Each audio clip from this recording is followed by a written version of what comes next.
Herkese salam.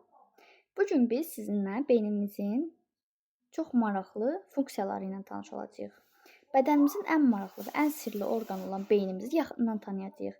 Və bu aşağı sinif uşaqları üçün nəzərdə tutulmuş, aşağı sinif şagirdləri üçün nəzərdə tutulmuş videodur. Nəyə görə? Çünki böyük siniflərdə artıq bu qədər sadə bir yolla izah olunmur və daha çox funksiyalar, daha çox beynimizin gördüyü işlər öyrənilir. Bu sadəcə aşağı sinif uşaqlarının beynimiz haqqında bir fikir formalaşması üçün bir videodur. Gəlin baxaq görək. Bizim bu balaca orqanımız gün ərzində hansı işlər görür? Bizim üçün bu nə edir? Orqanlarımız nə iş görür? Biz bilirik ki, hansı orqanımız nə iş görür? Məsələn, ürəyimiz. Ürəyimiz nə edir? Qan damar sisteminə aiddir. Qan damar sistemimizin orqanıdır. Və qanı bədənimizə vurur. Orqanlarımıza ötürür. Ağciyərimiz nə edir? Nəfəs almağımızı təmin edir. Qazlar mübadiləsini təmin edir, tənəffüs sisteminə aiddir. Mədəmizdir, bağırsağımızdır. Bunlar yediyimiz qidaları həzmə uğradır və həzm sisteminə aiddir. Böyrəyimiz ifrazat sisteminə aiddir. Böyrəyimiz tullantı maddələri bədənimizdə maye halında kənarlaşdırmağa kömək eləyir və son olaraq beynimiz. Bizim mövzumuz olan beyin. Bəs yaxşı, bu beynin funksiyası nədir? Beyin hansı sistemə aiddir? Gəlin bunları artıq bu dərsdə öyrənək. Baxın, beynimiz bədənimizin mərkəzi kompüteridir. Nəyə görə deyirəm mərkəzi kompüteridir? Çünki bir tərəfdən milyonlarla mürəkkəb siqnalları emal eləyir, digər tərəfdən bizim düşünməyimizi təmin eləyir, fərqli hisslər keçirməyimizi. Baxın, burada məsələn başında lampa yanıb görürsüz, yəni ağlına yeni bir fikir gəlib. Burada qışqırır ya da ki ağlayır. Burada artıq nə isə həll eləyir. Burada sevinir, yəqin ki, nəsə işi düz gətirib sevinir. Bu hissləri keçirməyimizi təmin eləyir, yeni qərarlar almağımızı təmin eləyir və s. Buna görə də deyirik ki, beynimiz superkompüter kimidir və bədənimizin ən mürəkkəb, həm də ki, ən az öyrənilmiş orqanıdır və beynimizdə hər şey çox heyran edici formada qurulub. Bunu biz təxmin edə bilmərik. Sadəcə həmin ixtisasa sadəcə sırf beyni öyrənmək üçün yola düşən elm insanları artıq onlar görürlər ki, beyində nə qədər möcüzəvi işlər var imiş, funksiyalar var imiş. Bunları da öyrəndikcə insana daha çox maraqlı gəlir. Daha sonra beyin 2 dənə yarımkürəyə bölünür. Gəlin bundan biraz danışaq. Burada görürsüz, bir tərəf göydə, bir tərəf qırmızı. Göy biraz sakit, nə bilim, biraz sakit hissi bizə verir. Qırmızı biraz daha cana yaxın, yaradıcı. Qırmızını görəndə ağlımıza elə bir şey gəlir. Çox hərəkətli bir iş gəlir ağlımıza. Bu nə deməkdir? Yəni beynimizin sağ tərəfi, bu hissə beynimizin sağ tərəfi kimi görsənir. Beynimizin sağ tərəfi hisslərə, emosiyalara reaksiya vermək, yaradıcılıq olan tərəfimiz. Baxın, burada yenə üstündə lampa yanıb görürsüz. Gitar, musiqi, oyun, kamera, sonra film. Burada ürək görürük. Bu beynimizin sağ hissəsidir və bunlara yönəlir. Ancaq bu yaradıcılıqdır, hisslərdir, emosiyalardır. Onları bizə verir.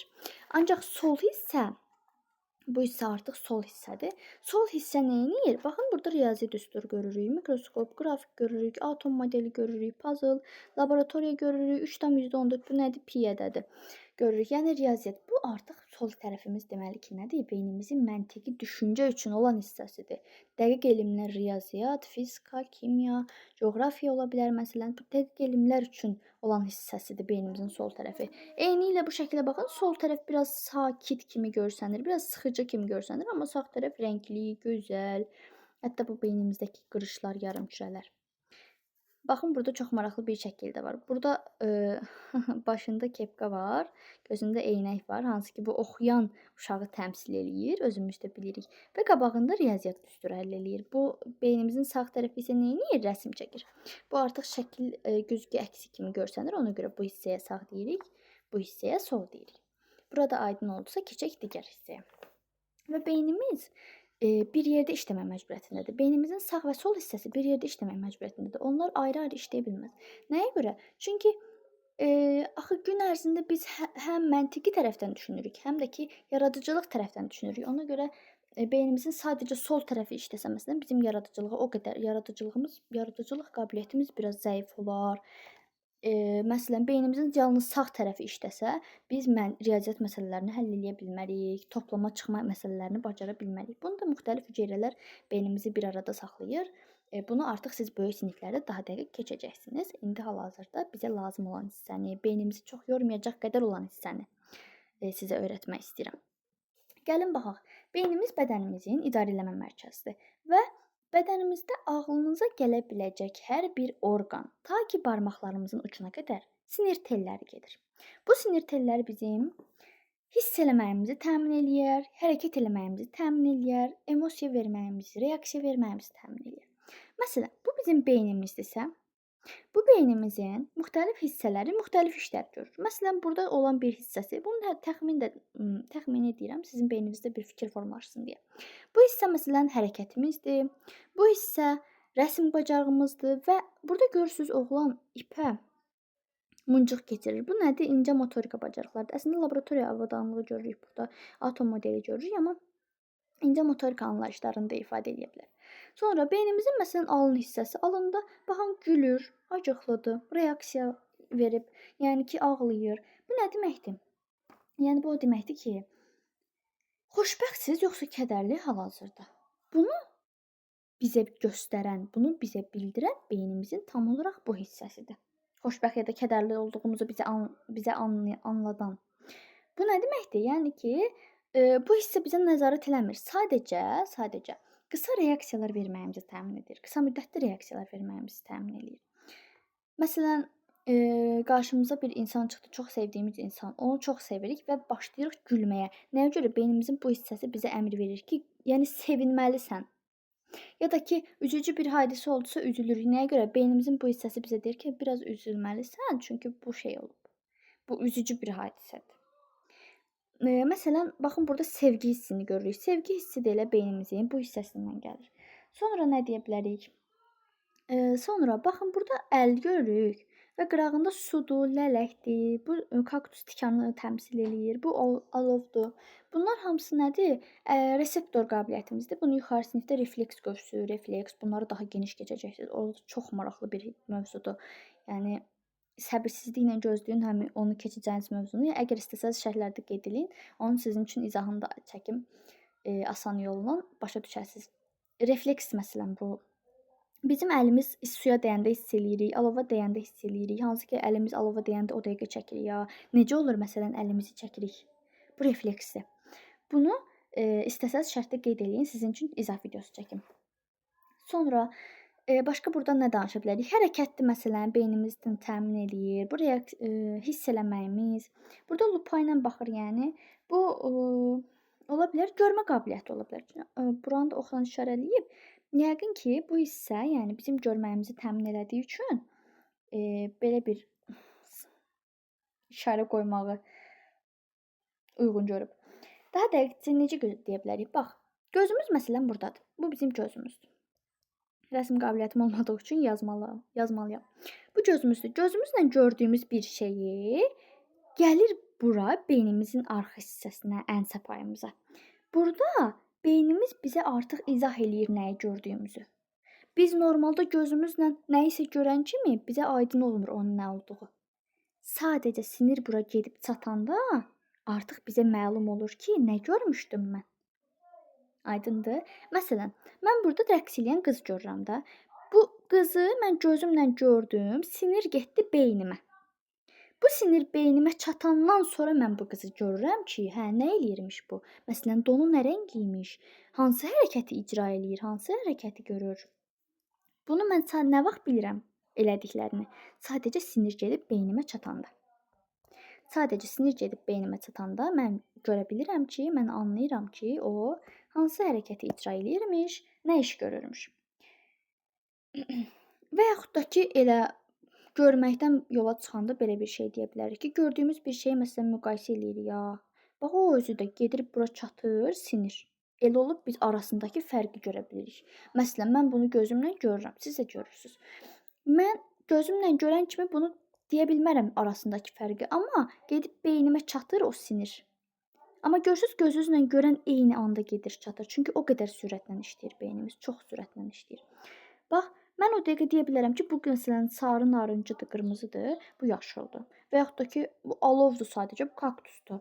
Çünki mənim sinir beynimə gedib və mən artıq anlayıram gördüyümü. Aydındırmı bu sizin üçün? Sonra beynimizin digər hissəsi məsələn qoxunu hiss eləyə bildiyimiz hissə.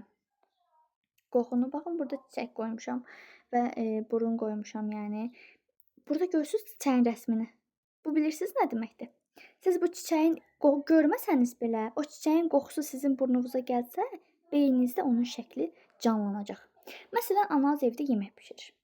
Siz yeməyin iyini hiss eləyirsiniz. Ancaq yeməyi hələ görməmisiniz, sadəcə iyini hiss eləyirsiniz. İyini hiss eləyən kimi sizə beyninizdə canlanırmı yeməyin şəkli?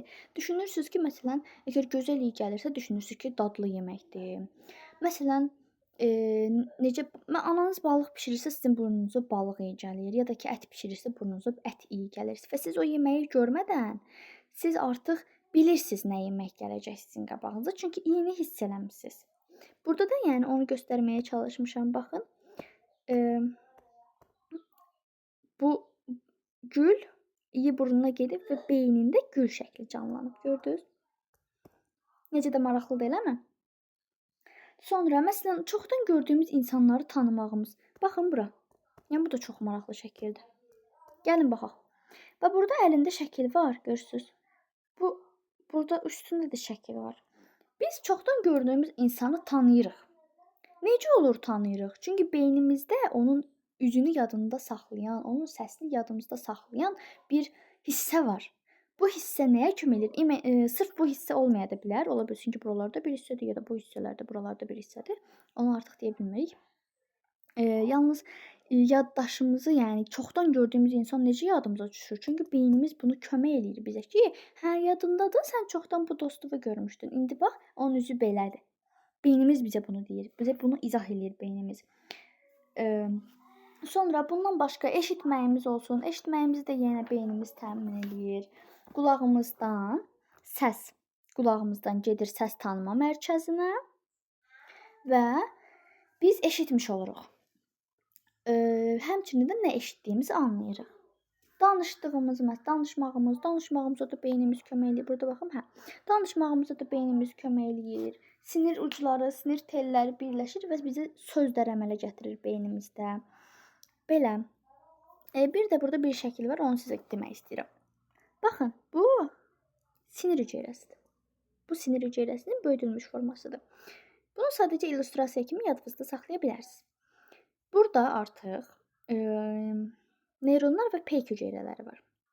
Bunu böyük siniflərdə daha dəqiq keçəcəksiniz və görəcəksiniz ki, çox maraqlıdır. Baxın, bu eyni dairəyə aldığım bir sinirdən burada bir dənə də var, bir dənə də var. Bizim beynimizdə bundan milyonlarladır. Bunlar bir araya gəlir, belə bir-birləri ilə birləşir və bizim hərəkətimizi təmin eləyir, sinirimizi təmin eləyir. Hərəkətimizi nə zaman təmin eləyir? Əgər əlimiz qaynar bir əşyaya dəyəndə biz əlimizi o dəqiqə çəkirik ya. Bax bu sinirlər bizə həmin hissi ötürür. Məsələn, əlimiz yanırsa, bu sinir ötürür bizə. Əlimizin yandığını bu sinir izah eləyir.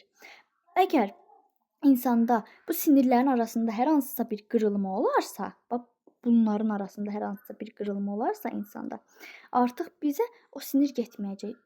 Heç eşitmisiniz insanlar var, bəzi insanları ağrını hiss eləmirlər. Çox nadir hallarda olur. Ancaq elə bir hallara rast gəlinir ki, insan ağrını hiss eləmir, acılığı hiss eləmir. Problemi nədədir? Baxın, bu sinir hüceyrəsindədir problemi ki, sinir hüceyrəsinin arasında qırılma var.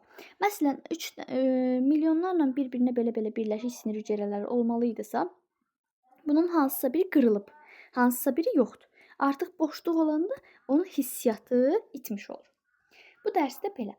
Əgər bu qədər məlumatdan yorulmadısa, bu qədər bilikdən yorulmadısa, sizə bir dənə də sirr açım ki, beynimiz bizim hərəkətimizi də təmin edir. Amma necə hərəkət?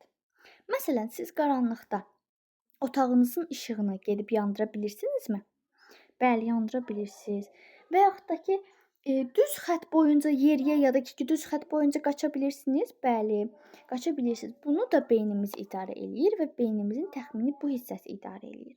Və əgər bu hissə zədələnərsə, artıq bizim hərəkət qabiliyyətimiz geriləmiş olur. Necə geriləmiş olur? Məsələn, qaranlıqda gedib işığı söndürə bilmərik və yaxud da ki, düz xətt boyunca gəzə bilmərik, əgər beynimizin bu beyincik hissəsi zədələnərsə. Artıq bu dərsdən də görürsüz ki, beynimiz nə qədər vacib orqandır. Ona görə beynimizi çalışmalıyıq ki, hər daim qoruyaq. Bizim ən adi yıxılmağımızdan və yaxud da xəstələnməyimizdən belə beynimiz zədələnə bilər və bizə pis təsir eləyə bilər. Məsələn, siz böyük siniflərdə keçəcəksiniz anatomiya dərsində beynin xəstəlikləri, sinir sisteminin xəstəlikləri keçəcəksiniz. Bu bilirsiniz necədir? Məsələn, insan qrip olur. Qrip olanda beynində hansısa bir hüceyrələr zədələnə bilir. Onda poliomielit olur, uşaq iflici, hansı ki uşağın bədəninin bəzi hissələri tutmur. Ona görə özünüzü xəstəlikdən, soyuq havadan qorumalısınız. Son slaydımıza baxaq. Sizcə beynimizin başqa hansı funksiyaları var? Bunu mən artıq sizdən soruşuram. Ağlınıza başqa hansı funksiyalar gəlir? Gün ərzində yerinə yetirdiyiniz hansı funksiyalar var ki, ondan hal-hazırda danışmadıq? Bunları şərtdə qeyd eləyin, biz də oxuyaq və digər uşaqlar da daha çox məlumat əldə eləsinlər. Videomu bura qədər izlədiyiniz üçün təşəkkür eləyirəm. Əgər bəyəndinizsə səhifəyə abunə olmağı unutmayın.